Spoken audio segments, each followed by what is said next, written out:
for anyone who didn't have time to listen to this whole episode, really when it comes down to the key points that we've discussed today, is when it comes to goal setting is starting with real clarity. And you mentioned a really useful technique for that could be around visualization and really envisaging what that goal could look like. I even think take it down a step to like imagine. Everyone can use their imagination. Exactly. I've succeeded. What will that look like? And have real specific clarity onto what that goal achievement looks like. Then being prepared for the difficulties of change. Change is hard, and you just have to kind of prepare yourself for that aspect.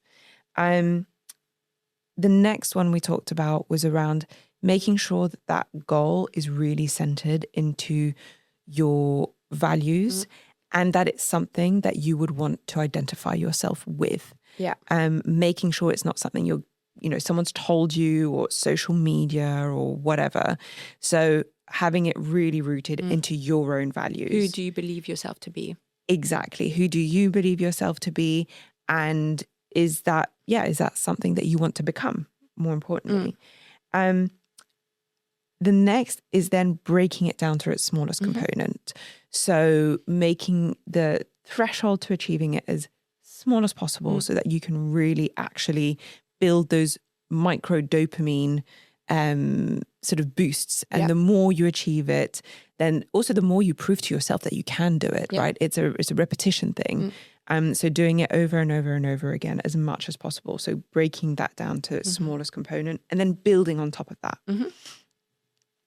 And then starting also with the short-term piece. So you might want to start with doing it for maybe a few months and then pushing that further and then adding a few more months, maybe tweaking the goal. If it's, around performance or something like that, you might change that goal as you move along. Another piece that we talked about was around expecting that it's probably going to not work 100% of the time. Yeah. So having a fail-safe, having a safety net somewhere in there so that when it doesn't work to plan, and that could be because of completely external factors. You might be traveling, you ill, you might be unwell, and so therefore something's happened. But making sure you have a way and a route back to whatever path you've kind of built yourself to achieve that goal. So having these sort of fail-safe plan Bs, plan Cs, and plan Ds so that whatever happens, you can just get back onto it.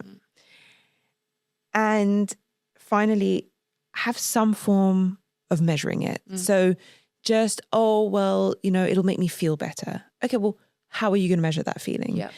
Is it going to be in the number of performances you do it? Is it going to be like you love your tick boxes? Or is it going to be in a specific number, a measurement, a number of hours you do something? Whatever it is, try and find some measurable output so that you can actually keep yourself a little bit accountable, I think. And you can track it. And you can actually see the difference. I think sometimes when we're in it, we forget that when we started and actually this is something, that's very relevant for us. It's making sure we measure at the start and then as you progress. And a lot of the times people think, oh yeah, that has improved. And so again, and that can help also with just some motivation along the way to help you get those little dopamine and keeping on track. Yeah.